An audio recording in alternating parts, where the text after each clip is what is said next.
رحم اللہ من کرے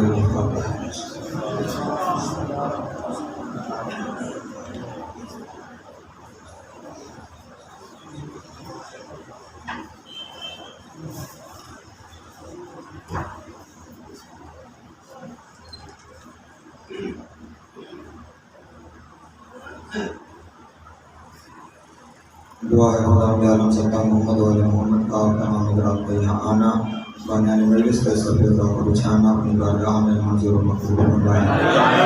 جتنے حضرات یہاں پہ تشریف فرما ہے، جتنی حاجتیں لے کر آئے ہیں مولا اپنی حاجتیں پوری فرمائے، جو پریشان حال ہیں مولا پریشانی دور فرمائے، جو مقروض ہیں ان کے قرض غیب سے ادا ہو جائیں، جو بے روزگار ہیں مولا عزت والا روزگار عطا فرمائے، جو با روزگار ہیں مولا رزق میں برکت عطا فرمائے، جو حج و زیارات کے مشتاق ہیں مولا حج و زیارات نصیب فرمائے، جو بے اولاد ہیں مولا اولاد نبینہ عطا فرمائے، جو با اولاد ہیں ان کی اولاد کو نیک پاک اور صالح بننے کا توفیق عطا فرمائے، جو بیمار ہیں مولا شفائے کاملہ وعاجلہ نصیب فرمائے، مرحومین آپ کے بانیان مجلس کے اور وہ جن کا کوئی دعا کرنے والا نہیں رہ گیا، والا سب کی قبر اور محشر کی منازل آسان فرمائے، شفاعت محمد والے محمد نصیب ہو، امام حسین علیہ السلام کی جنتوں میں اعلیٰ مقام لاکھ دعاؤں کی ایک ہی دعا، وارث زمانہ کا ظہور جلد ہو جائے، مولا کے نام پر چاکوں میں شمار ہوں، ایمان کی قربت نصیب ہو، دوری نصیب نہ ہو، خاتمہ بالخیر ہوگا خیر حقیقت کے ساتھ۔ اللہم کن ولیک الحجۃ الحسن صلواتک علیہ وعلی آبائہ فی ہذہ الساعۃ وفی کل ساعۃ من ساعات اللیل والنہار ولیًا وحافظا وقائدا وناصرا ودلیلا وعینا حتی تسکنہ وارزقہ طوعا وتمتعہ فیہ طویلا۔ اللہم صلی علی محمد وعلی محمد وعجل فرجهم وسائر مخرجهم وارقدوهم من الجن والانس من الاولین والآخرین۔ یا کاشف الکرب عن وجہ الحسین علیہ السلام اکشف حبیب کرب المؤمنین حق اخیک الحسین علیہ السلام۔ ایسی صلوات پڑھیں کہ تمام دعائیں مستجاب ہوں۔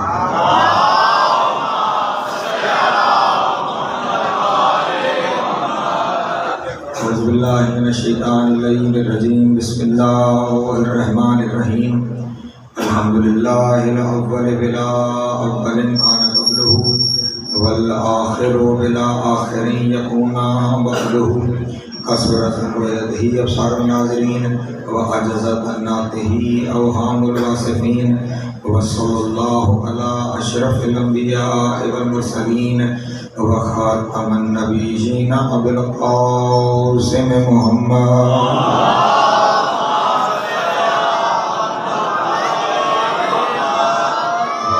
الطیبین الطاہرین المعصومین الشرفاء الذین اذهب اللہ عنہم الرجس وطہرہم تطہیرا۔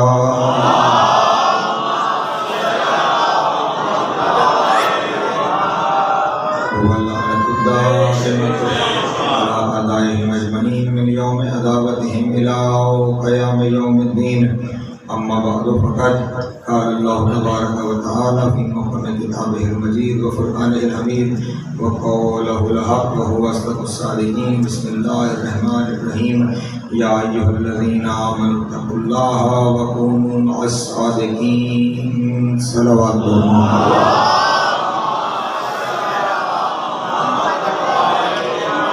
پھر بھی اس دفعہ بلند کر صلوات اللہ۔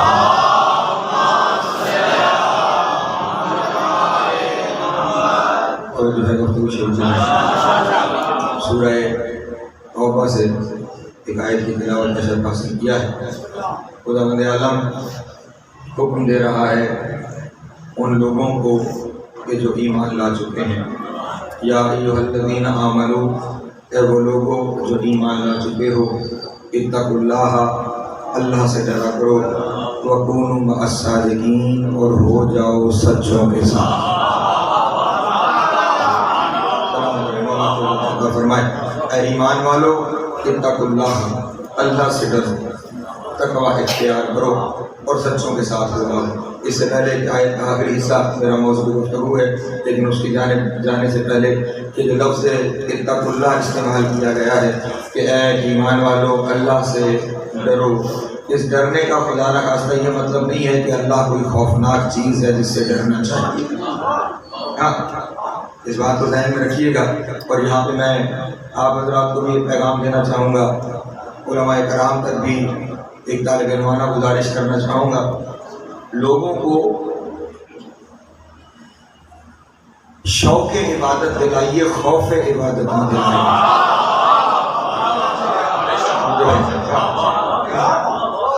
خوف نہ دلوائیے انہیں, شوق دلوائیے. ان کے یہاں اللہ کے عذاب کا خوف نہ ہو, ان کے دل میں اللہ کی ناراضگی کا خوف. ناراضگی بھی کیسی کہ وہ کہ جو 70 ماؤں سے زیادہ پیار کرتا ہے, وہ جس نے ہمیں وجود عطا کیا, وہ جس نے ہمیں زندگی عطا کی, کتنا لطف ہے اس کا کہ ہم کچھ نہیں تھے, اس نے ہمیں کچھ بنا دیا. سورہ زہر میں خداوند عالم نے یہی ارشاد فرمایا ہے, الانسان حین من الدہر لم یکن شیئا مذکورا. اس انسان کے ایک وقت وہ بھی تھا کہ جب یہ کوئی قابل ذکر چیز نہیں تھا, اس کا تصویروں میں تذکرہ ہی نہیں تھا, کوئی اسے جانتا ہی نہیں تھا. پھر اس کا لطف ہوا کہ اس نے اس انسان کو وجود عطا کیا, اس نے وجود کی خلت دی, اس نے اسے زندگی عطا کی. پھر اس نے زندگی گزارنے کے لیے وہ کون سی نعمت ہے جس نعمت کا اسے بھیجنے سے پہلے بندوبست نہیں کیا. تو فرمائیں گے جو کچھ آپ کو چاہیے زندگی گزارنے کے لیے وہ اس نے آپ کے آنے سے پہلے اس زمین کے اوپر مہیا کر دیا, تاکہ وہ ہر چیز آپ کو میسر ہو اور آپ کسی زحمت میں نہ پڑیں اور آپ اپنی زندگی گزار سکیں. وہ کتنا کریم اللہ ہے, وہ کتنا رحیم اللہ ہے کہ جس نے آپ کے لیے آسانیاں پیدا کی ہیں, آپ کے لیے زندگی کی راہیں بنائی ہیں. اور پھر اس سے بڑا کرم اس کا یہ ہے کہ ان ہستیوں کو جن کو اس نے اپنے لیے بنایا تھا انہیں ہماری ہدایت کے لیے بھیج دیا. لطف ہے نا اس کا, کتنا کرم ہے اس کا کہ انہوں نے اس ہستیوں کو کہ جس کو اس نے اپنے لیے بنایا تھا انہیں ہماری ہدایت کے لیے بھیج دیا ہے. تو وہ 70 ماؤں سے زیادہ بندوں سے پیار کرتا ہے. جو اتنا پیار کرتا ہے نا پھر اس سے ڈرا نہیں جاتا, پھر اس سے ڈرا نہیں جاتا. ہاں پھر اس کی ناراضگی سے ڈر جائے کہ جو اتنا پیار کرنے والا ہے اگر وہ ہم سے ناراض ہو جائے گا. آپ اگر معصومین کی دعائیں بھی پڑھیں نا, دعائیں موبائل کو ہی اٹھا لیجیے گا, صحیفہ سجادیہ کی دعاؤں کو ہی اٹھا لیجیے گا, تو مولا آپ کو اس کے اندر یہ لفظ سکھاتے ہوئے دکھائی دیں گے. مولا ارشاد فرماتے ہیں خدا سے جب باتیں کرو تو یوں باتیں کیا کرو کہ اے میرے اللہ اگر تو ہی مجھ سے ناراض ہو گیا تو میرا رہ کون جائے گا.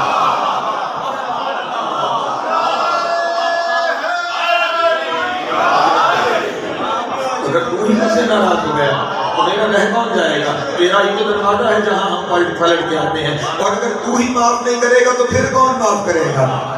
تیری صفت ہے معاف کرنا, تیرا صفت ہے کرم کرنا, تیری صفت ہے رحم کرنا, تو ہم تیرے دروازے پہ پلٹ کے آتے ہیں. تو وہ کریم ہے, رحمان ہے, رحیم ہے. اس لیے معصوم نے اس کے بارے میں ارشاد فرمایا ہے سبقت رحمتہ غضبا, اس کی رحمت اس کے غضب کے آگے چلتی ہے.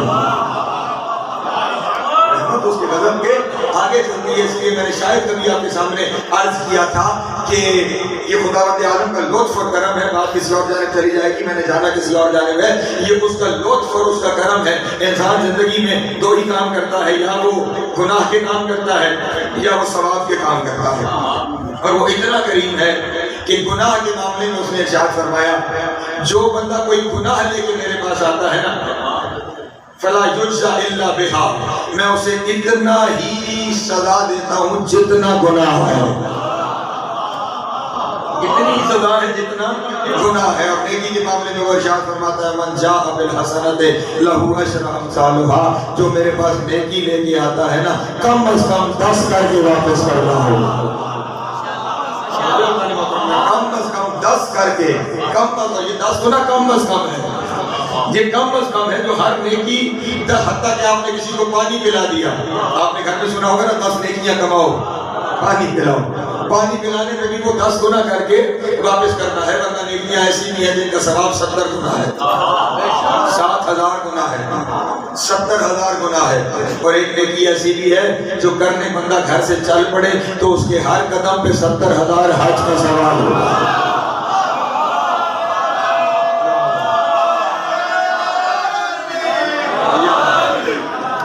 نیکی ایسی ہے جو کرنے اور گھر سے چل پڑے تو ہر قدم پہ 70,000 حج کا ثواب ہے، اور عام حج نہیں، وہ حج جو نبی کے ساتھ کیے گئے اور نبی کے ساتھ بھی کیے ہوئے عام حج نہیں، مقبول حج جو قبول ہو گئے، قبول ہو جانے والے حج۔ اور وہ نیکی جانتے ہیں کیا ہے؟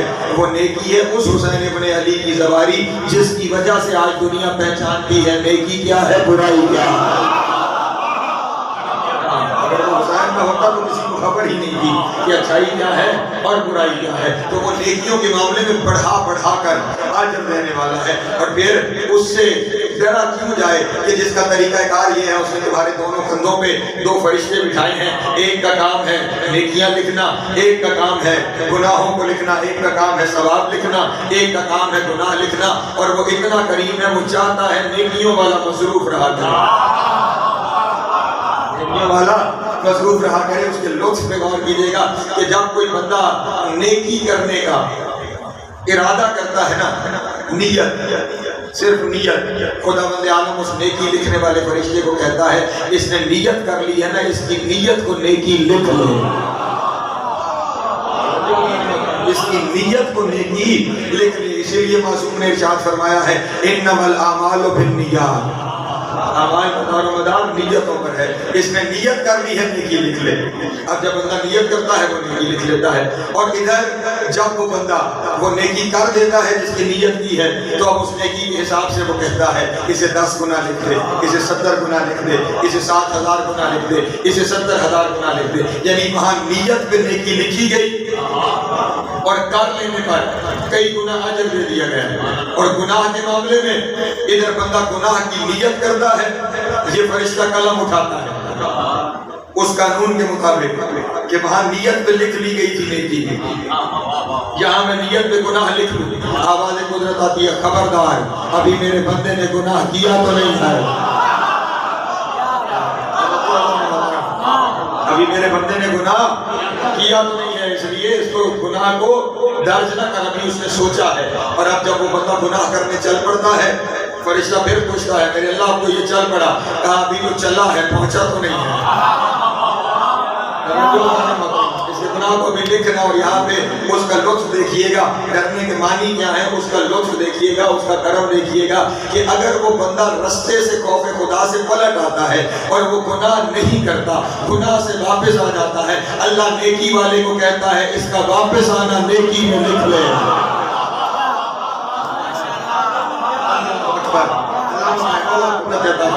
اس کا پلٹ آنا نیکی میں شمار کر لے، یہ واپس آ گیا ہے نا، اس کا پلٹ آنا نیکی میں شمار کر لے۔ اور اگر خدا نہ خواستہ وہ گناہ کر گزرتا ہے، اس سے گناہ سرزد ہو جاتا ہے، تو اب یہ فرشتہ پھر قلم اٹھاتا ہے میرے اللہ اب تو گناہ کر لیا، اب تو لکھ ڈالوں۔ آواز قدرت آتی ہے ابھی 3 دن انتظار کر، شاید توبہ کر کے میرے دروازے پہ پلٹ۔ کتنا کریم ہے اللہ، شاید توبہ کر کے میرے دروازے پہ پلٹ آئے۔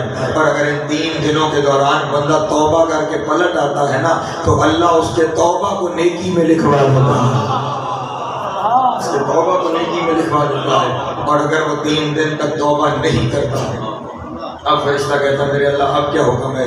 آواز قدرت آتی ہے اب لکھ ڈال، لیکن ایسے قلم سے لکھنا کہ کل توبہ کر لے تو مٹا ڈالنا، توبہ کر لے تو مٹا دے۔ توبہ کے دروازے زندگی کے آخری لمحوں تک کھولے ہوئے ہیں، جس حصے میں توبہ کر کے پلٹ آؤ وہ کہتا ہے تم میری طرف 1 قدم چلو گے میں 10 قدم تمہاری طرف آؤں۔ توبہ کر کے پلٹ آئے، وہ اس کا توبہ کرنا بھی پھر نیکی میں لکھا جاتا ہے۔ اسی لیے امیر کائنات بھی ارشاد فرماتے ہیں سنو ہمارے چاہنے والوں، ہم چاہتے ہیں کہ تمہیں گھسیٹ کے جنت لے جائیں اور تم چاہتے ہو ہم سے چھڑوا کے جہنم چلے جائیں۔ اتنے کریم ہیں وہ، کریم کے کریم نمائندے ہیں، رحیم کے رحیم نمائندے ہیں، تو اس سے ڈرنا وہی مانا کہ اس کے اس کرم سے دور نہ ہو جائے۔ جو اتنا کریم ہے ہر وقت ہم پہ کرم کرنا چاہتا ہے، ڈرے اس بات سے کہ ہم اس سے دور نہ ہو جائیں، وہ دور نہیں ہوتا۔ اس نے تو کہا ہے کہ میرے بندوں مجھے پکارو میں تمہیں جواب دوں گا، انی اقرب علیکم من حبل الورید، میں تمہارے شہرک سے زیادہ تمہارے قریب ہوں۔ پکار کے تو دیکھو میں تو تمہارے قریب ہوں، بس اس کے قریب سے تم دور نہ ہو جاؤ، وہ تمہارے قریب ہے، تم اس سے دور نہ ہو جاؤ، اس دوری سے ڈرو، اس دوری سے ڈرنے کا نام ہے تقویٰ، اس دوری سے ڈرنے کا نام کیا ہے؟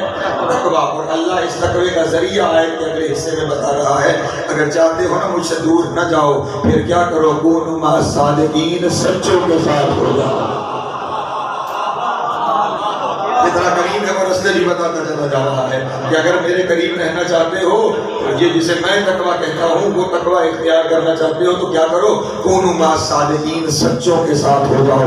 اب تلاش کرو وہ سچے کون ہیں جن کے ساتھ ہونا ہے، سچے کون ہیں جن کے ساتھ ہونا ہے؟ اول تو آیت خود بتا رہی ہے یا ایھا الذین آمنوا اتقوا اللہ وکونوا مع الصادقین، اے ایمان والو تقوی اختیار کرو، سچوں کے ساتھ ہو جاؤ۔ آیت میں دو باقاعدہ گروہ بیان کیے گئے ہیں، دو طبقے بیان کیے گئے ہیں، ایک وہ جنہوں نے ساتھ ہونا ہے، ایک وہ جن کے ساتھ ہونا ہے۔ اس کا مطلب ساتھ ہونے والے اور ہیں،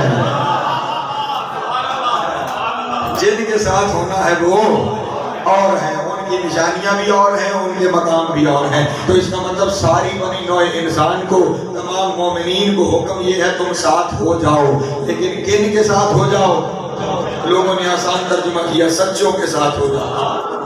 سچوں کے، سچے تو بہت سے ہیں، کون سے سچوں کے ساتھ؟ بلکہ بہت سے معاملات میں تو کافر بھی سچے ہوتے ہیں، ایسا ہے یا نہیں؟ دین کے معاملے میں تو جو ہے وہ ہے، دنیاوی معاملوں میں معذرت کے ساتھ ہمارے یہاں والوں سے وہ زیادہ سچے ہیں، ان کے معاشرے میں جھوٹ کا گزر بہت کم ہے، سچی گواہیاں دیتے ہیں، سچائی کے ساتھ ہر ایک چیز کو بیان کرتے ہیں۔ تو اگر سچوں کے ساتھ ہی ہونا ہے تو سچے تو وہاں بھی موجود ہیں، پھر یہاں کن سچوں کا ذکر ہے؟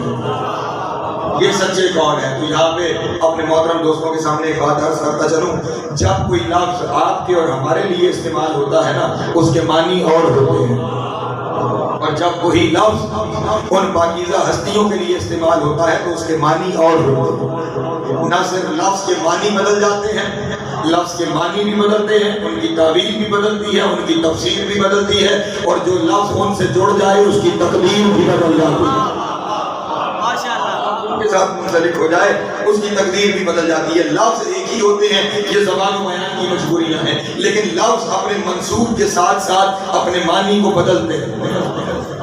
لفظ ہمیشہ ایک معنی نہیں رکھتا۔ مثلا اگر میرے بارے میں کہا جائے خطیب اہل بیت تو اس کا معنی کچھ اور ہوگا، اور اگر یہی لفظ علامہ اظہر حسن زیدی کے نام کے ساتھ استعمال کیا جائے تو اس کا لفظ کا وزن اور اس کے معنی کچھ اور ہو جائیں گے۔ یعنی جس کے ساتھ منسوب ہو رہا ہے اس منسوب ہونے کے ساتھ ساتھ لفظ کا معیار بڑھتا جائے، لفظ کے رتبے میں اضافہ ہوتا چلا جاتا ہے۔ یہی تو صاحب رتبہ کی پہچان ہے، یہ تو صاحب مقام و مرتبہ کی پہچان ہے۔ ان کے مقام و مرتبے نہیں بڑھتے، ان سے جو جڑ جائے اس کے مقام و مرتبے بڑھتے چلے جاتے ہیں۔ اسی طرح لفظ کا معاملہ ہے، لفظ ہمارے اور آپ کے لیے استعمال ہو اس کے معنی اور ہوں، کوئی لفظ جب ان ہستیوں کے لیے استعمال ہو جائے تو اس کے معنی اور ہو جائیں گے۔ مثلا ایک لفظ ہمارے لیے عمومی ہم سب کے لیے استعمال ہوتا ہے اور وہ لفظ ہے انسان۔ کیا لفظ ہے؟ انسان۔ ہمارے لیے بھی لفظ انسان قرآن نے استعمال کیا ہے، اور یہی لفظ انسان قرآن نے محمد کے لیے بھی استعمال کیا ہے۔ جب ہمارے لیے استعمال ہوا تو سورہ اقرا جو قرآن مجید کی نازل ہونے والی پہلی سورت ہے اس میں ارشاد فرمایا اس اقرا باسم ربک الذی خلق خلق الانسان من علق اقرا وربک الاکرم الذی علم بالقلم۔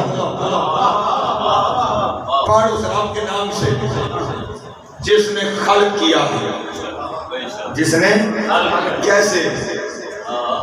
خلق الانسان من علق، جس نے انسان کو ایک جمے ہوئے خون سے پیدا کیا۔ اقرا وربک الاکرم، اس رب کے نام سے پڑھ جو عزت والا ہے۔ علم الانسان بالقلم، جس نے انسان کو، اب خیال رہے پہلے تخلیق کا تذکرہ ہے کہ اس نے اسے خون کے لوتھڑے سے تخلیق کیا ہے، اور پھر تخلیق کرنے کے بعد اسے قلم کے ذریعے علم دیا۔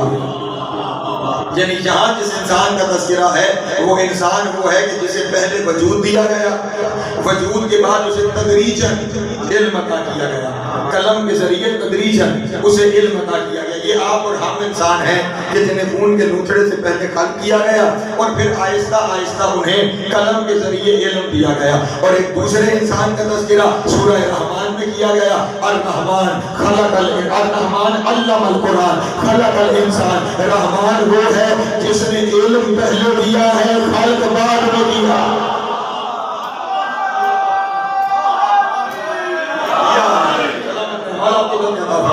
رحمان وہ ہے، یعنی یہاں اپنے رحمان ہونے پہ فخر کر رہا ہے کہ رحمان وہ ہے جس نے علم پہلے دیا ہے اور خالق بعد میں کیا ہے۔ اب بظاہر دونوں انسان ہیں، ایک وہ کہ جو خالق پہلے ہوا، علم بعد میں ہے، اور ایک یہ کہ جہاں علم پہلے ہے اور تخلیق بعد میں ہے دونوں انسان۔ لفظ دونوں کے لیے انسان کا ہے، لیکن دونوں میں کتنا فرق ہے، کتنا فرق ہے اس کے بارے میں کہا گیا۔ یہ جو خون کے لوتھڑے سے پیدا ہوا نا، اس کے بارے میں کہا گیا اخرجکم من بطون امہاتکم لا تعلمون شیئا، ہم نے تمہیں تمہارے ماؤں کے شکموں سے ایسے نکالا کہ تم کچھ بھی نہیں جانتے تھے۔ ایسے دنیا میں لائے کہ تم کچھ بھی نہیں جانتے تھے، تم کچھ بھی نہیں جانتے تھے۔ اور ان کے بارے میں کیا کہا گیا؟ ان کے آنے سے پہلے انہیں علم دیا گیا، اور صرف علم نہیں دیا گیا، الرحمن علم القرآن خلق الانسان علمہ البیان۔ جیسے ہی وہ وجود میں آتا ہے وہ بیان کرتا ہے۔ یہ وہ ہے جو جیسے ہی وجود میں آتا ہے کیا کرتا ہے؟ بیان کرتا ہے۔ اب تمام بنی نوع انسان تلاش کرے کہ وہ کون ہے جس نے آتے ہی بیان کیا ہے، اور عام بیان نہیں کیا، علم بیان کیا ہے۔ جس نے آتے ہی علم بیان کیا ہے، تلاش کرنا وہ کون ہے جس نے آتے ہی علم بیان کیا ہے۔ اور اللہ کی زبان میں علم صرف قرآن کو کہتے ہیں، علم صرف قرآن کو کہتے ہیں۔ اب تلاش کرو وہ کون ہے جس نے آتے ہی علم بیان کیا ہے، تو کوئی نہیں ملے گا سوائے اس کے کہ جسے لینے کے لیے محمد سیلا رجب کعبے میں گئے تھے۔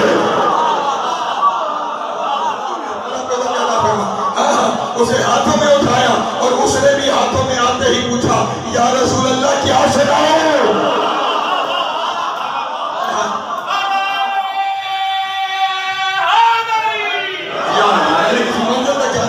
ساتھ دیجئے گا، یا رسول اللہ کیا سناؤں؟ اور رسول نے پلٹ کے کہا، بڑے دن ہوئے جدائی کو، آج سب کچھ ہی سنا ڈالو، آج سب کچھ ہی سنا ڈالو۔ اور پھر امیر کائنات نے جو روایت نمبر الثاقبہ میں ہے وہ یہ ہے کہ آدم سے لے کے عیسیٰ تک جتنے صحیفے آئے وہ سارے صحیفے، جتنی کتابیں آئیں وہ ساری کتابیں، اور جو قرآن ابھی نہیں آیا وہ قرآن، جو ابھی نازل نہیں ہوا وہ قرآن بھی رسول کے ہاتھوں پر علی نے پڑھا۔ یہاں میں ایک سوال کا جواب بھی دیتا چلوں، علی نے، ہم کبھی کبھی جب یہ پڑھتے ہیں نا علی نے رسول کے ہاتھوں پہ قرآن پڑھا، تو دنیا والے ہمیں کہتے ہیں رسول تو علی سے افضل ہے۔ جب رسول آئے تھے انہوں نے تو نہیں پڑھا، اور علی آئے انہوں نے آتے ہی پڑھنا شروع کر دیا۔ آپ علی کو رسول سے بڑھا رہے ہیں؟ نہیں عزیزان محترم، ہم علی کو رسول سے بڑھا نہیں رہے، رسول بھی آتے ہی پڑھتے، رسول بھی آتے ہی پڑھتے، لیکن انہوں نے نہیں پڑھا اور علی نے پڑھا۔ اس کی وجہ یہ ہے رسول نے اس لیے نہیں پڑھا کہ رسول پڑھ کے سناتے کسے، اور علی نے اس لیے پڑھا کہ وہ موجود تھا جو تصدیق کر رہا تھا۔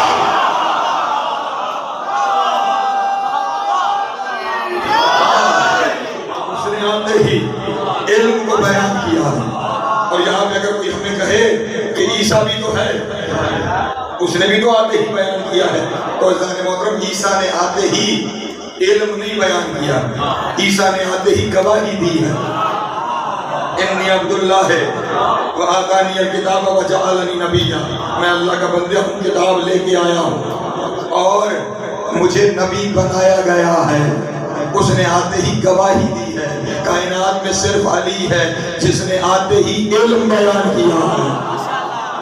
جس نے آتے ہی علم بیان کیا ہے. اور توجہ پھر اس انسان کے اوپر چلے گفتگو ہو رہی ہے, اسی کے ذریعے میں اپنی منزل پہ بھی پہنچ جاؤں گا. لفظ ان کے ساتھ منسوب ہو کے اپنے معنی کو بدلتے ہیں. اس انسان کے بارے میں اللہ نے سورہ دہر میں ارشاد فرمایا اِنَّا خَلَقْنَا الْإِنسَانَ مِن نُطْفَةٍ أَمْشَاجٍ نَبْتَلِيهِ فَجَعَلْنَاهُ سَمِيعًا بَصِيرًا. اے انسان, میں نے تمہیں نطفے سے پیدا کیا, تمہیں نطفے سے پیدا کیا. اور وہاں سورہ اقرا میں کہا تھا میں نے تمہیں جمے ہوئے خون کے لوتھڑے سے پیدا کیا.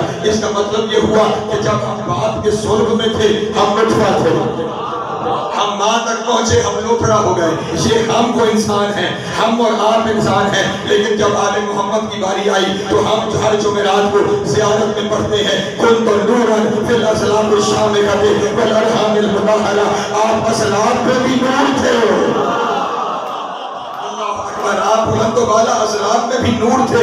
اور آپ جب ماؤں تک پہنچے تب بھی آپ نور تھے. ہم تھے نطفہ, ہم تھے لوتھڑا, اور وہ تھے نور, اور وہ تھے نور. اس لیے یہاں پہ جملہ اپنے دوستوں کے سامنے کہنا چلوں, جس امام کے ساتھ مجلس منسوب ہے نا, یہ امام جب دنیا پہ آیا تھا کسی نے حضرت عائشہ سے پوچھا تھا کہ آپ سیدہ کی شان میں کچھ بیان کریں کہ سیدہ کی شان کیا ہے, سیدہ کی عزت کیا ہے. حضرت عائشہ یہ کہا تھا میں اس بیٹی کی عزت کیا بیان کروں, ولدت الحسن بعد الظہر وصلت العصر, جس کے گھر میں ظہر کے بعد عصر آیا اور وہ عصر کی نماز کے لیے مصلی میں کھڑی.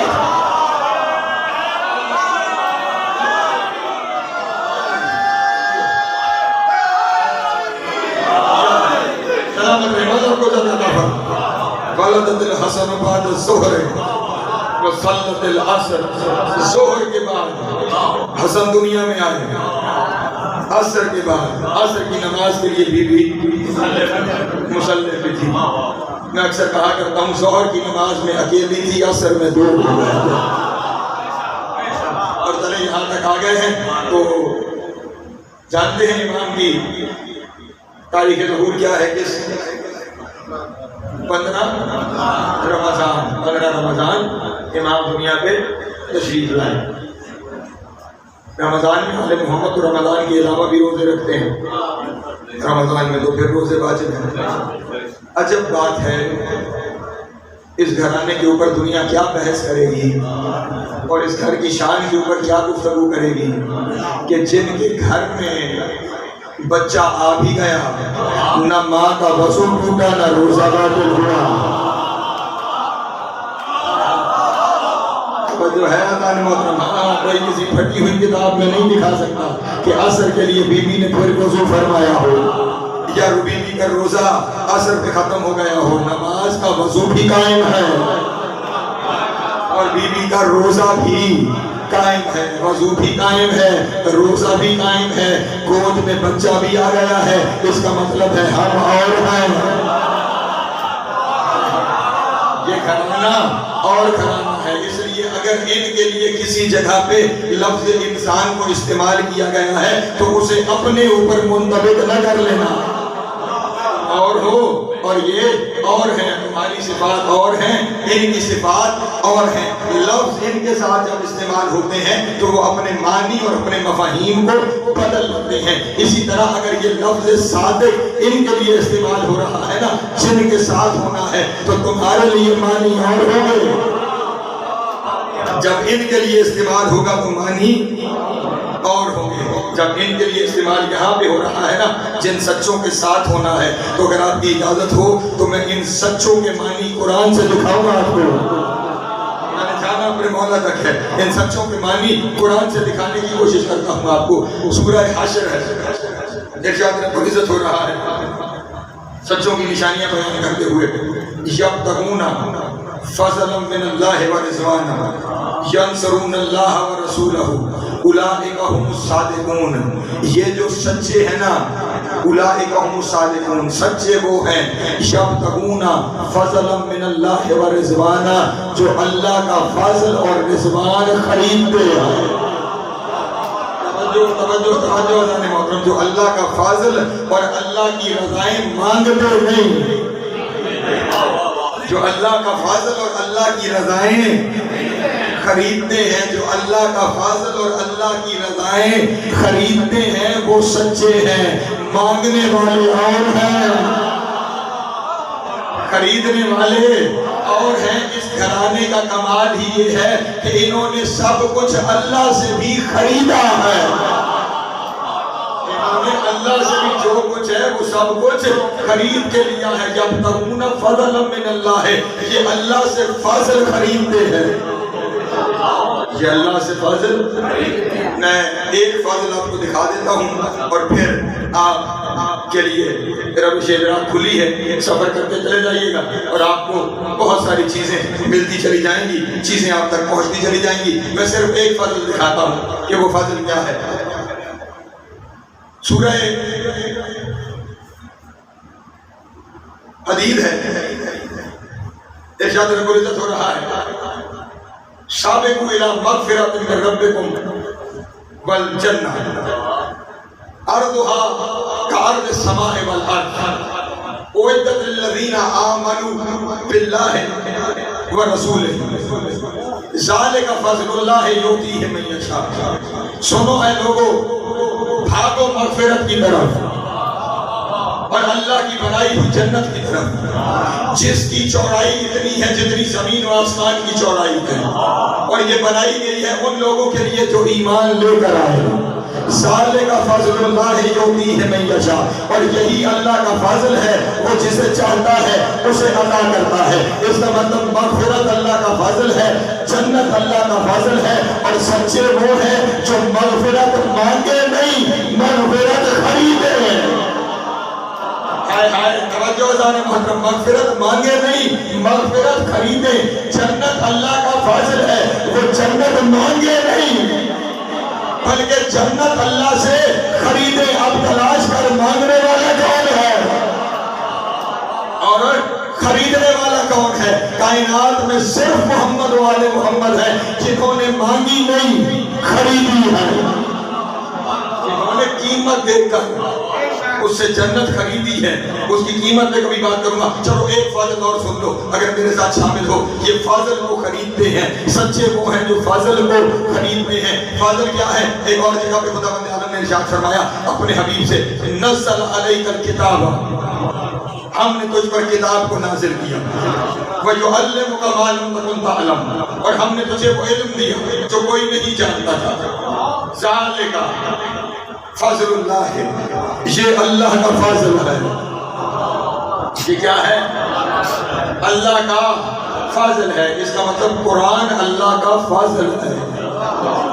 قرآن کیا ہے؟ اللہ کا فضل ہے، اور یہ سچے وہ ہیں جو فضل خریدتے ہیں۔ تو پھر تلاش کر وہ کون ہے جنہوں نے قرآن بھی خرید کے لیا ہے۔ وہ کون ہے جنہوں نے اللہ سے قرآن بھی خرید کر لیا ہے؟ یہ دکان سے خریدا ہوا قرآن نہیں، یہ اللہ سے خریدا ہوا قرآن ہے۔ اور آؤ میں تمہیں قرآن کی ایک خرید دکھاتا ہوں جس خرید میں حسن بھی شامل ہے، اور پھر مجھے منظر کی طرف جانا ہے جس خرید میں حسن بھی شامل ہے۔ ابھی میں نے آپ کے سامنے سورہ دہر کی 2 آیتیں پڑھی تھی، 2 مختلف مقامات پہ۔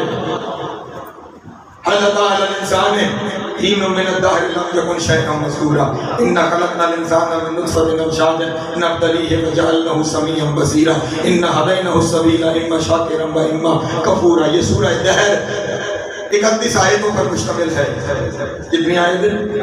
31 آیتیں۔ کبھی جا کے اس کا شان نزول پڑھنا کہ یہ سورت نازل کب ہوئی اور کیوں نازل ہوئی۔ جنہوں نے قرآن خریدا جا کے دیکھنا یہ سورت نازل کیسے ہوئی، اس کا شان نزول کیا ہے۔ شیعہ سنی کتابوں میں آپ کو ملے گا سیدہ اور امیر کائنات نے منت مانی کہ ہماری اگر یہ منت پوری ہو گئی تو ہم 3 روزے رکھیں گے۔ یہ خیال رکھیے گا، لوگ ان کی منتیں مانتے ہیں، انہیں کسی کام کے لیے منت ماننے کی ضرورت نہیں ہے، لیکن کیونکہ انہیں اسوہ حسنہ بنایا گیا ہے اس لیے یہ وہ اسوہ چھوڑ کے جائیں گے جس پہ عمل کیا تھا۔ اس لیے ہمیں بتانے کے لیے منت مانی گئی، اور جب منت پوری ہو گئی تو منت کیا تھی؟ ہم 3 دن روزے رکھیں گے، ہم 3 دن روزہ رکھیں گے۔ جب وہ 3 دن روزہ رکھنے کے آئے تو جنہوں نے منت مانی تھی انہوں نے تو رکھنے تھے. گھر کے دونوں شہزادوں نے کہا ہم بھی رکھیں گے. اور یہ اس وقت کی بات ہے جب ابھی شہزادوں کی حیات گرامی 4 اور 5 سال ہے. 4 اور 5 سال کی عمر میں فرما رہے ہیں ہم روزہ رکھیں گے. اور جب گھر والے سب نے روزہ رکھنے کا فیصلہ کیا تو پھر گھر کی کنیز فضا نے کہا میں بھی روزہ رکھوں گی. جب سردار رکھیں تو پھر میں بھی. اب یہاں پہ اگر میرے ساتھ شامل ہو تو بہت سے پیغام بھی ہیں. یہ رکھیں گے تو میں بھی روزہ رکھوں گا. پہلے دن روزہ رکھا گیا اور اب گھر میں بظاہر افطار کے لیے کچھ نہیں تھا. امیر کائنات گئے سوت لے کر آئے تو جناب سیدہ نے اسے کاٹ کے دھاگا بنایا. وہ دھاگا بنانے کی قیمت کچھ ملی, اس سے جا کے جو کا آٹا خریدا گیا اور آٹا اتنا ہی آیا جس سے 5 روٹیاں تیار ہو سکیں. 5 روٹیاں تیار کی گئی اور وہ 5 روٹیاں تیار کر کے نماز پڑھنے کے بعد جیسے ہی سب کے سامنے ایک ایک نان زمین رکھ کے روزہ افطار کرنے کے لیے ابھی ہاتھ نہیں بڑھایا تھا, دروازے سے آواز آ گئی میں مسکین ہوں, مجھے کھانا چاہیے. میں مسکین ہوں, مجھے کھانا چاہیے. اب عجب بات اس گھرانے کا کرم دیکھیے گا. یہاں پہ ایک پیغام بھی دوں گا. مانگنے والا باہر ایک تھا, دینے کے لیے 5 اٹھے. ایک بھی روٹی دی جاتی گزارا اس کا ہو جاتا تھا, لیکن ہر ایک نے اپنا فرض سمجھتے ہوئے ہر ایک اپنے حصے کی روٹی لے کے چلا گیا. دنیا والے ہمیں کہتے ہیں اس دروازے پہ جا کے مانگتے کیوں ہو؟ مانگتے ہی اسی لیے ہیں ہم مانگنے والے ایک ہوتے ہیں, دینے والے 14 آتے ہیں. یہ 14 آگے کرتے ہیں. 5 نے اپنے حصے کی روٹی فقیر کو دی اور وہ لے کے چلا گیا. اگلے دن صبح پانی سے روزہ رکھا گیا. پانی سے افطار, صبح پانی سے سحر. پھر اس پانی سے رکھے ہوئے روزے میں پھر سے دھاگا تیار کیا گیا. پھر جو کا آٹا بنایا گیا, پھر 5 روٹیاں, پھر افطار کا وقت, اور پھر باہر سے آواز آ گئی میں یتیم ہوں. پھر 5 روٹیاں اس کے حوالے. عزیزان 5 روٹیاں اس کے حوالے. پھر تیسرے دن پانی سے روزہ, پھر سارا دن محنت, پھر شام کو وہی 4 کی روٹیاں, پھر باہر سے آواز آ گئی میں اسیر ہوں, کھانا چاہیے. پھر 5 روٹیاں. 3 دن گزارا صرف پانی پر, صرف پانی پر. توجہ, یہ 3 دن کی 15 روٹیاں بنتی ہیں. 5 پہلے دن, 5 دوسرے دن, 5 تیسرے دن. جب یہ 3 دن گزرے نا, اور پھر فرشتے نے دروازے پہ آ کے کہا جو 3 دن لے کے جاتا رہا تھا کہ میں تمہارا شکریہ ادا کرنے آیا ہوں. انہوں نے جواب میں کیا ارشاد فرمایا انما نطعمکم لوجه اللہ لا نريد منکم جزاء ولا شکورا. ہم جو کچھ کرتے ہیں وہ اللہ کے لیے کرتے ہیں, نہ ہمیں شکریہ چاہیے نہ ہمیں اس کے بدلے کوئی جزا چاہیے. یہ سب کچھ لوجه اللہ, یہ سب کچھ اللہ کے لیے تھا. تو اسی صورت میں پھر آواز قدرت آئی کہ اگر اس کا شکریہ قبول نہیں نہ میں اللہ شکریہ ادا کرتا ہوں, اللہ شکریہ ادا کرتا ہوں. اور ان 15 روٹیاں اللہ کے راستے میں دینے پر 30 آیتیں نازل ہو گئی. 15 روٹیوں کے بدلے کیا ہوا؟ 30 آیتیں نازل ہو گئیں. توجہ نہیں فرمائی آپ نے. 15 روٹیوں کے بدلے 30 آیتیں. اگر ایوریج نکالو نا, ہر روٹی کے بدلے 2 آیتیں. نہیں, شاید میرے جملے کی میں پہنچا نہیں سکا یا آپ کا ذہن اس جانب نہیں تھا, کیونکہ جملہ جس طرح میں چاہتا تھا اس طرح جملہ شاید پہنچا نہیں. ہاں, قصور میرا ہی ہے کہ میں نے پہلے آپ کو بتایا نہیں کہ آیت وزنی کتنی ہوتی ہے, آیت کا وزن کتنا ہوتا ہے, آیت کا مقام کتنا ہوتا ہے, آیت کا مرتبہ کتنا ہوتا ہے. مصر کے بازار میں یوسف نبی بک رہا تھا. پہنچ گئے انہیں میرا سلام, جو نہیں پہنچے انہیں شاد لے کے چلنا چاہتا ہوں. مصر کے بازار میں یوسف نبی بک رہا تھا. خریدنے والا عزیز مصر تھا. کیسے خریدے گا؟ کہا سونے میں تول کے لوں. سونے میں وہ لگا دیا گیا میزان بازار مصر میں.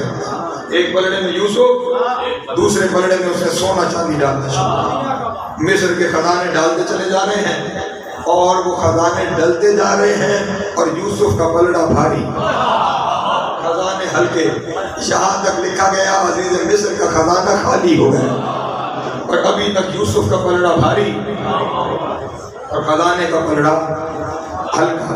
جب نوکروں نے آ کے کہا نا خزانہ ختم، کچھ نہیں بچا، مایوس ہو کے پلٹنے لگا، لیکن تھی اس کے دل میں یوسف کی محبت۔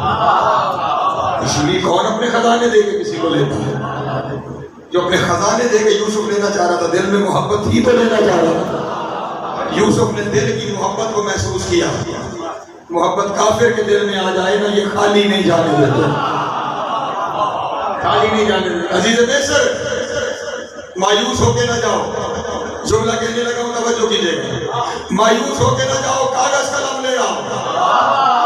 عزیز مصر کافر تھا لیکن نبی کے کہنے پہ لے آؤ۔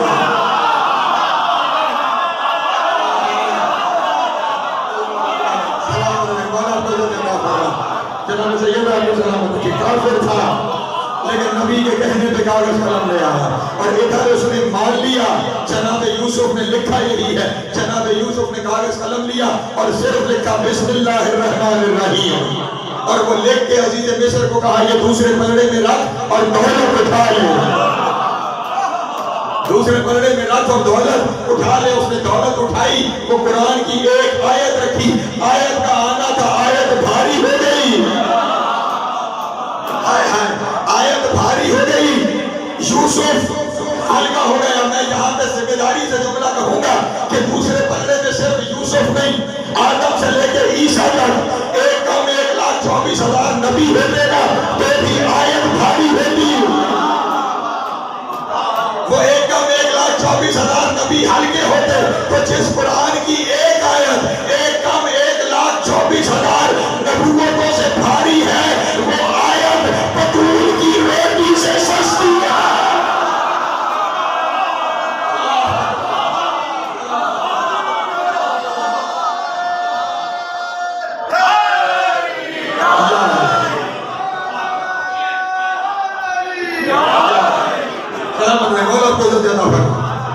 بطول کی روٹی سے سستی ہو گئی ہے۔ ایک روٹی کے بدلے میں 2 دعائیں ہیں، اور میں جملہ بدل کے کہوں، اس میں صرف بطول کی روٹیاں تو نہیں ہے نا، اس میں علی کی بھی ہے، حسن کی بھی ہے، حسین کی بھی ہے، اور کمال یہ ہے فضا کی بھی ہے۔ کونوا مع الصادقین، جو سچوں کے ساتھ ہو جائے نا، اس کی دی ہوئی خیرات آیتوں میں بھاری ہو جاتی ہے،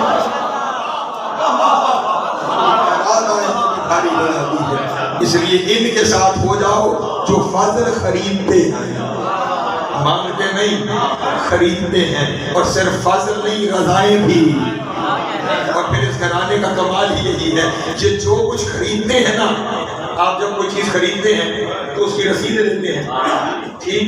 یہ ایسے خریدار ہیں جو خریدتے ہیں رسید قرآن میں لکھواتے ہیں۔ یہ قرآن خریدا روٹیوں کے بدلے، رسید سورہ دہر کی صورت میں لکھی گئی، اور انہوں نے رضا خریدی تو پھر آیت میں رسید لی، وَمِنَ النَّاسِ مَن يَشْرِي نَفْسَهُ ابْتِغَاءَ مَرْضَاتِ اللَّهِ وَاللَّهُ رَءُوفٌ بِالْعِبَادِ۔ بندوں میں ایک ایسا بھی ہے جس نے رضائیں خریدی ہے،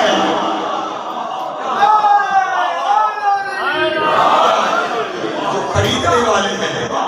یہ گھرانہ رضائیں خریدنے والا، یہ گھرانہ فضل خریدنے والا، اس لیے ان کے ساتھ ہونے کا حکم ہے، انہیں اپنے ساتھ بلانے کا نہیں، ان کے ساتھ ہونے کا حکم ہے۔ اور جو ان کے ساتھ ہو جائے نا، پھر اسے یہ کبھی خالی نہیں لوٹا، پھر اسے کسی صورت یہ خالی رہنے ہی نہیں دیتے، بس بلانے کا ڈھنگ آنا چاہیے، بلانے کا طریقہ آنا چاہیے۔ جو بلانے کا طریقہ سیکھ جائے نا، وہ سلمان و فضا بن جائے، جو طریقہ سیکھ جائے بلانے کا۔ چلیں بس ایک اللہ بہت ہو گیا. بس ایک لفظ میں نے جانا کہیں بہت طویل سفر تھا لیکن باتیں ہی اتنی پھیل گئی اور میں اس پہ آپ سے معذرت چاہوں گا. یہ میری کمزوریوں میں کمزوری ہے کہ مجھ سے ایک گفتگو میں اپنے موضوع کو سمیٹنا مشکل ہو جاتا ہے. میں معذرت چاہتا ہوں اس پہ, لیکن ایک رابط دے کر میں مسائل کی جانب آگے بڑھوں کہ جو ان کے ساتھ جڑ جائے نا, جڑنا زمان و مکان کا جڑنا نہیں, ان کے ساتھ دل جڑ جائے یہ خالی نہیں جانے دیتا. آذربائیجان میں ایک بادشاہ تھا, عامر اس کا نام لکھا گیا. اس کا ایک بیٹا تھا, اکلوتا بیٹا. وہ بیٹا اس کا ایک دن گھوڑ سواری کرتے ہوئے گھوڑے سے گرا اور گر کے مر گئے. بادشاہ کو بتایا گیا کہ بیٹا تمہارا مر گیا. اب ایک ہی بیٹا اور مر گئے. باپ کے کئی بھی ہوں تو بیٹا اس کے لیے ہے. اس کا ایک ہی بیٹا اور مر گئے. اس نے تمام علماء کو بلایا اپنے دربار میں اور علماء سے کہنے لگا سنو, تم میں مسلمان علماء بھی بیٹھے ہوئے ہیں اور تم لوگ مجھ سے انعام و اکرام لیتے ہو, مجھ سے وظیفے لیتے ہو, میرے بیٹے کو زندہ کرو. انہوں نے پلٹ کے کہا زندہ کرنا ہمارے بس کی بات نہیں ہے, ہم زندہ نہیں کر سکتے. اس نے کہا تم نے مجھے حدیثیں سنائی ہیں کہ العلماء کو امتی افضل من انبیاء بنی اسرائیل. یہ ہمارے نبی نے کہا ہے کہ میری امت کے علماء بنی اسرائیل کے نبیوں سے افضل ہیں. سناتے رہے ہو حدیثیں, اسی کے بل بوتے پہ مجھ سے انعام و اکرام لیتے رہے ہو. تو اب اگر تمہارے نبی کی حدیث سچی ہے نا اور تم بنی اسرائیل کے انبیاء سے افضل ہو, تو بنی اسرائیل کے نبیوں میں ایک نبی عیسیٰ تھا جو مردے زندہ کرتا تھا. وہ بنی اسرائیل کے نبیوں میں سے نبی تھا جو مردے زندہ کرتا تھا. اگر تم افضل ہو نا اس سے, تو وہ اگر مفضول ہو کے زندہ کرتا تھا تو تم تو افضل ہو, زندہ کر کے دکھاؤ. اور چلو تمہارے پاس صبح تک کا وقت ہے, اگر زندہ کر دیا تو ٹھیک, اور اگر زندہ نہ کیا تو اسی کے ساتھ قبر میں جانے کے لیے تیار ہے. بیٹے کے ساتھ تمہیں بھی قبر میں دفن کرو. اب پریشان جائیں تو جائے کہاں؟ بندہ زندہ کرنا دور کی بات, چونٹی زندہ کرنا مشکل کام ہے. پریشان ہوئے. وزیر نے ان کی پریشانی دیکھی اور وہ بادشاہ کے پاس اس نے مسائل کو بھیج کے کہا کہ مجھے اجازت دی جائے میں بادشاہ سے بات کرنا چاہتا ہوں. بادشاہ کے پاس گیا اور کہنے لگا جان پریشان تو نہیں ہو رہے آپ, جان کی امان پاؤں تو کچھ عرض کروں. بادشاہ نے کہا بولو کیا کہنا چاہتے. کہا بادشاہ سلامت, جن کے ذمے آپ نے لگایا ہے نا ان سے بس کا کام نہیں, ان سے نہیں ہونے والا. اس نے کہا پھر تو کسی کو جانتا ہے؟ اس نے کہا ہاں, یہ جس کی حدیثیں بیان کرتے ہیں نا وہ مردے زندہ کرتے ہیں. مجھے آپ نے اس کے زمانے میں سفیر بنا کے بھیجا تھا, میں جانتا ہوں وہ مردے زندہ کرتا تھا. کہا اچھا پھر جا. اس کے بعد چلا جا, اسے بلا کے لا. وزیر کہنے لگا چلا تو جاؤں لیکن وہ اب حیات نہیں ہے, وہ بظاہر دنیا میں موجود نہیں ہے. ہاں ان کے جانشین موجود ہیں, اور اگر وہ سچے جانشین ہیں نا پھر وہ بھی مردے زندہ کرتے ہوں گے, زندہ کرتے ہوں گے. اس نے کہا اچھا پھر جا اور جا کر بلا کر لے آ. جانشین ہے اس امام حسن کا دور تھا, جا اور جا کر بلا کے لے آ. اس نے کہا ٹھیک ہے بادشاہ سلامت میں جاتا ہوں. بادشاہ کو فون کیا کتنی دیر میں واپس آئے گا, کتنی دیر میں واپس آئے گا؟ اس نے کہا سرکار آذربائیجان کی رشین اسٹیٹس میں. آذربائیجان کہاں؟ مدینہ کہاں؟ اس نے کہا طویل سفر ہے, مہینوں لگیں گے جاتے ہوئے اور مہینوں لگیں گے آتے ہوئے. بادشاہ کا بادشاہانہ مزاج. اس نے کہا تیرے پاس بھی صبح تک کا وقت ہے, صبح تک جاؤ اور بلا کے لے آ. اور اگر تو نہ لے کے آیا تو پھر تو یہاں ہوگا نہیں, میں تیرے گھر والوں کو اسی قبر میں ڈالوں گا جس طرح ان کو ڈالوں گا. پریشان ہو کے باہر نکلا, مصیبت گلے میں ڈال لی. باہر آیا, سوچ رہا ہے مدینہ کہاں, جانے کا تو سوال ہی پیدا نہیں ہوگا. وہیں باہر محل کے باغیچے میں سجدے میں سر رکھ کے اس نے رونا شروع کیا اور روتے ہوئے کہا بیان تو آپ کی فضیلت کی ہے, بیان تو آپ کا اختیار کیا ہے، اپنی تو کوئی بات کی ہی نہیں ہے۔ آپ اگر آپ نہیں آتے اور میری مدد نہیں کرتے، آپ نہیں تشریف لاتے اور میری مدد نہیں کرتے تو پھر میری بھی جان جاتی ہے، میری آل اولاد کی جان بھی جاتی ہے۔ مجھ پہ کرم فرمائیے، مجھ پہ احسان فرمائیے۔ میں نے آپ کی فضیلت بیان کی ہے، میں نے آپ کا اختیار بیان کیا ہے، میں نے آپ کا کرم بیان کیا۔ میں نے کہا جن کے دل ان کے ساتھ ہو جائیں۔ ابھی سجدے میں ہی تھا نا وہ، کسی نے پاؤں پہ چھڑی لگا کے کہا اٹھ،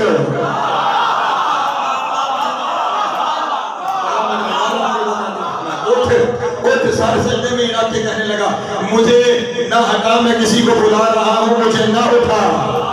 کہا جس کو بلا رہا ہے نا وہی میں ہوں، اٹھ مسئلہ بتا، وہی میں ہوں، اٹھ مسئلہ بتا۔ سر پھر بھی نہیں اٹھایا، سر کو رکھے ہوئے کہہ رہا ہے اگر وہ ہے نا جسے میں نے بلایا ہے پھر مسئلہ بتانے کی ضرورت نہیں ہے،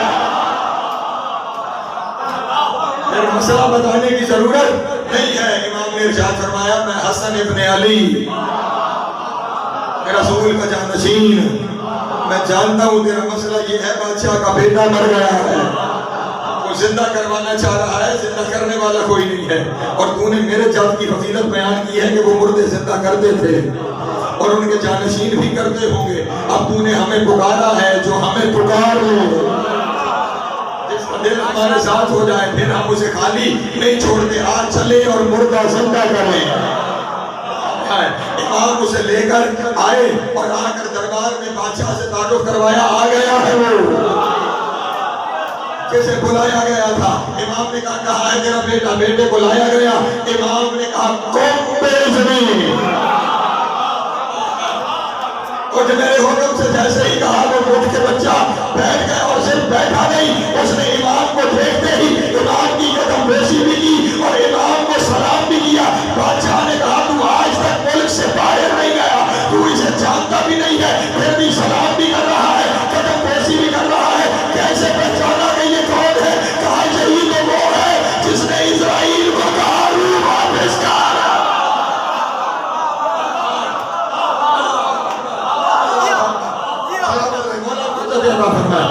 یہی تو وہ ہے کہ جس نے اسرائیل کو کہا ہے، یہی تو وہ ہے جس نے اسرائیل کو کہا ہے روح واپس کر۔ یہ وہ ہے جن کے ساتھ اگر جڑ جائے گا۔ اور یہاں پہ ایک اور روایت بھی ہے کہ پھر 3 دن مہمان رکھا بادشاہ نے امام کو۔ جب امام پلٹنے لگے تو اس نے اپنی بیٹی کو امام کی کنیزی میں دے دی۔ اس شہزادی کے نام پہ بحث ہے، کبھی وقت ہوا تو میں اس کے اوپر گفتگو کروں گا آپ کے سامنے۔ یہ شہزادی مدینے آ گئی مولا کے ساتھ، اور جب کچھ عرصے بعد شہزادی کے یہاں اولاد نہیں تھی تو اس نے امام سے جا کے کہا کہ مولا مجھے اولاد چاہیے، مجھے۔ امام نے کہا وقت انتظار کرو، اللہ کرم کرے گا، اللہ کرم کرے گا، انتظار کرو۔ پلٹ کے کہنے لگی کیا وہ مجھے بیٹا نہیں دے سکتا جو لمحے میں مدینے سے آذربائیجان جا کے میرے بھائی کو زندہ کر سکتا؟ اور پھر معجزے سے اس بیوی کو بیٹا عطا ہوا جس طرح جناب محمد حنفیہ کی والدہ کو محمد حنفیہ عطا ہوئے تھے۔ ایک صلوات پڑھ لے بابا اس گھرانے کے ساتھ ہو جانے کا حکم تھا، ان کے ساتھ جڑ جانے کا حکم تھا، لیکن عزیزان محترم ان کے ساتھ نہیں ہوا گیا۔ جسے رسول اپنے کندھوں پر بٹھا کر مدینے کی گلیوں میں لے کر آتے تھے اور لوگ دیکھ کر یہ کہتے تھے کتنی اچھی سواری ہے، اور رسول پلٹ کے کہتے تھے یہ نہ کہو کتنی اچھی سواری ہے، یہ کہو کتنا اچھا سوار ہے، کتنا اچھا سوار ہے۔ یہ حسن وہ ہے جسے رسول اپنی شبیہ کہا کرتے تھے، جسے رسول اپنی شبیہ کہا کرتے تھے۔ یہ حسن وہ ہے کہ جسے امیر حسن کہا جاتا ہے۔ عزیزان محترم رسول کا نازنین بیٹا، رسول کا امیر بیٹا۔ اللہ اکبر۔ میں نے شاید آپ کے سامنے عرض کیا تھا کہ اور پھر امیر ہے، لیکن یہ وہ امیر ہے جب تک دنیا میں تھا تو امیر تھا، اور جب دنیا سے چلا گیا نا تو امت نے غریب کر دیا۔ جسے زندگی میں امیر کہا جاتا تھا اس کی قبر آج دھوپ پر ہے، اس کی قبر آج دھوپ پر ہے۔ یہ وہ حسن امیر کہ ماں جسے ہاتھوں سے نوالے بنا کے کھلاتا، جس کا ایک بال ٹوٹ جائے ماں ساری رات دنیا۔ امام حسن کے بارے میں یہ روایتیں کتابوں میں موجود ہیں کہ رسول کو اتنی محبت تھی کہ اگر کبھی کہیں امام حسن کو چلتا ہوا دیکھ لیتے تھے نا تو فوراً آگے بڑھ کے اٹھا لیتے تھے اور علی سے کہا کرتے تھے یہ میرا نفیس بیٹا ہے، اسے چلنے نہ دیا کرو۔ میں تو جو فرمائی آپ نے میرے جو اتنا نفیس رسول کا بیٹا، اتنا امیر رسول کا بیٹا، اور اسے وہ زہر دی گئی جس کا نام کتابوں میں زہر ہلاہل لکھا گیا، اور وہ زہر کہ جس کے بارے میں روایتوں میں یہ لفظ موجود ہیں کہ اگر اسے دودھ دینے والے جانور کے سینگ پہ ڈال دیا جائے تو اس کے دودھ نہیں خون آنا شروع ہو جائے۔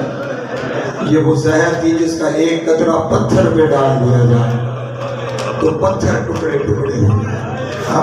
اور یہ کوئی انوکھی بات نہیں ہے، آپ نے اپنے یہاں ایک سانپ کا نام سن رکھا ہوگا، سنگ چور۔ اس کا وہ زہر ہوتا ہے کہ پتھر پہ ڈال دیا جائے تو پتھر ریزہ ریزہ ہو جاتا ہے، پتھر ٹکڑوں میں تقسیم ہو جاتا ہے۔ یہ بھی ایسی زہر تھی جس کا ایک قطرہ اگر پتھر پہ ڈال دیا جائے تو پتھر ریزہ ریزہ ہو جائے، پتھر ٹکڑوں میں تقسیم ہو جائے۔ اور اس ظالم عورت نے اس کا ایک قطرہ نہیں، اس کی پوری شیشی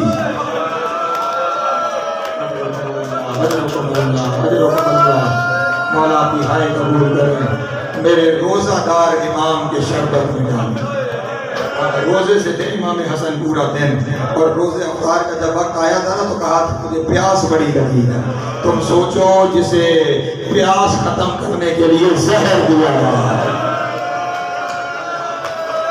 اجرکم اللہ، جسے پیاس ختم کرنے کے لیے میں کوشش کروں گا میں پوری شہادت پڑھوں، ہاں پوری شہادت میں پڑھ لوں۔ جسے پیاس جب تک میں کہوں گا تب تک تابوت نہیں آئے گا، جب میں کہوں گا تو تابوت برآمد ہوگا۔ جسے پیاس ختم کرنے کے لیے زہر دیا گیا، زہر کا جام ایک گھونٹ لیا اور باقی کا جام زمین پہ گرا، جس جگہ وہ پانی گرا نا زمین پھٹ گئی۔ جس زہر نے زمین پھاڑ دی اس نے اللہ جانے امیر کے جگر کا کیا حال کیا ہو۔ اپنی مسند سے اٹھے اور اٹھ کر پہلے اپنے نانا رسول کی قبر پہ آئے، پائیں پہ بیٹھ کر نانا کی قبر پہ ہاتھ رکھ کے کہا نانا اگر کل آؤں تو قبر کی جگہ دو گے، اگر کل آؤں تو قبر کی جگہ دو گے۔ قبر سے آواز آئی میرے لال اگر کسی نے آنے دیا، اگر کسی نے آنے دیا تو تیرا نانا تیرے استقبال میں باہیں پھیلا کے بیٹھا۔ نانا کی قبر سے اٹھے اور ماں کی قبر کی طرف ایسے چلے جیسے بچہ دوڑتا ہے، اور لکھنے والوں نے یہی لکھا کہ چند قدم چلنے کے بعد حسن منہ کے بل زمین پہ آئے اور پھر کوہنی بکوہنی زانو بزانو بچوں کی طرح چلتے ہوئے اپنی ماں کی قبر پہ آئے۔ نانا کی قبر پہ جا کے بیٹھے تھے، ماں کی قبر کے ساتھ ایسے لیتے جیسے بچہ ماں کے ساتھ لیتا ہے، اور قبر کو گلے سے لگا کے کہا اماں نانا کی امت نے زہر دے دیا ہے، اماں نانا کی امت مجھے زندہ نہیں رہنے دیتی، اماں تیرے قبر میں مجاور کا آخری وقت آ گیا ہے۔ اور یہ کہتے کہتے ماں سے کہا اماں اگر کل آؤں تو قبر کی جگہ دو گے، اگر کل آؤں تو قبر کی جگہ دوں گی۔ تو تمیر پڑھا کرتے تھے، حسن کا یہ کہنا تھا رسول کی بیٹی کی قبر پھٹ گئی، قبر تک نبی کی بیٹی باہر آئی اور میں نے کہا حسن اگر میری مانے نا تو نانا کے پاس نہ جانا، سیدھا میرے پاس آنا، ایسا نہ ہو پہلے تیرے جنازے سے تیر نکال دیا۔ اجرکم اللہ، اجرکم اللہ، ماتم کرنے کا کہ تابوت کے سایہ نشان کے لیا ہو جائے۔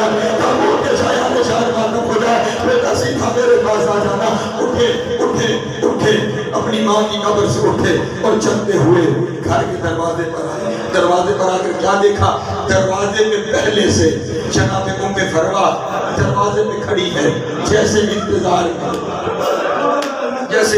میں ہو. امام حسن نے بی بی کو دیکھا اور دیکھ کے کہا ام فروا ابھی تک سوئی نہیں. بی بی کی آنکھوں میں آنسو ہیں اور آنکھیں میں ساون کے بادل ہیں. رو کے کہا آقا مولا جیسے ہی آنکھ لگتی ہے نا کوئی کالے پھلکے والی بیوی جس کا ہاتھ پہلو پہ ہے وہ مجھے رو رو کے کہتی ہے فرما تو سو گئی، میرے حسن کو زہر مل گئی، میرے حسن کو زہر مل گئی ہے. آقا بتائے کیا ہوا؟ ابھی بی بی کا یہ کہنا تھا امام کو خون کی الٹی آئی، خون کی الٹی کا آنا تھا. جناب فرما نے بیٹھ کر کے کہا میں برباد ہو گئی. حضرت اللہ امام کو سہارا دیا، سہارا دے کر امام کو لا کے مسند پہ لٹایا گیا. امام کو مسند پہ لٹایا. اب امام نے بی بی سے پہلی خواہش کی، کہا ام فرما میری آخری رات ہے، جانا میرے قاسم کو لے آ، جانا میرے قاسم کو لے آ. بی بی گئی اور شہزادہ قاسم کو لے کر آئی اور شہزادے کو امام کے سینے پہ لٹایا گیا. جیسے ہی لٹایا نا شہزادہ تڑپ کے اٹھ بیٹھا اور آنکھیں بند ہی کہنے لگا اماں کتنی گرم جگہ پہ لٹایا ہے، اماں کتنی گرم جگہ پہ لٹایا ہے.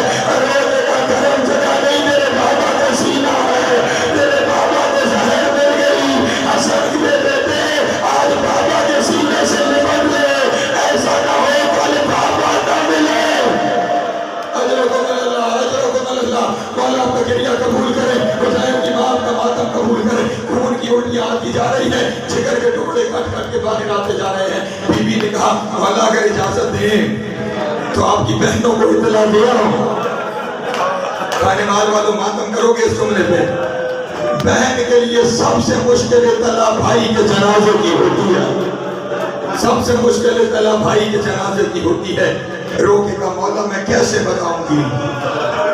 ہوا کیا؟ امام نے کہا فرما تو نہ جا قاسم کو بھیج. مولا قاسم 3 سال کا شہزادہ یہ جا کے کیا بتائے گا اور کیسے بتائے گا؟ کہا میرے پاس بلا، میں اس کا حلیہ کو بناتا ہوں، اسے بتانے کی ضرورت نہیں پڑے گی. امام نے قاسم کی آستینیں چاک کی، آستینوں کو الٹا شہزادے کا گریبان چاک کیا.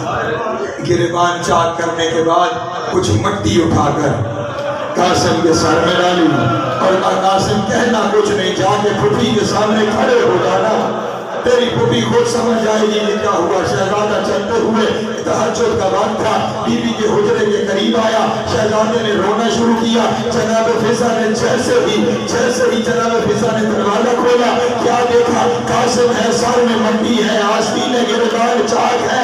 حالات کو سمجھ کے کہا علی کی بیٹی مسلح چھوڑ قیامت ہو رہی ہے، مجھے لگتا ہے کہ تیرے حسن میں کوئی مصیبت آ رہی ہے. یہ سننا تھا. شہزادی نے بلا کے کہا رقیہ عباس کو بلا، محمد حنفیہ کو بلا، اور خود دوڑتی ہوئی حسین کے دروازے پر آئی. بلباب کر کے کہا حسین جلدی آ، تیری کمر ٹوٹنے والی.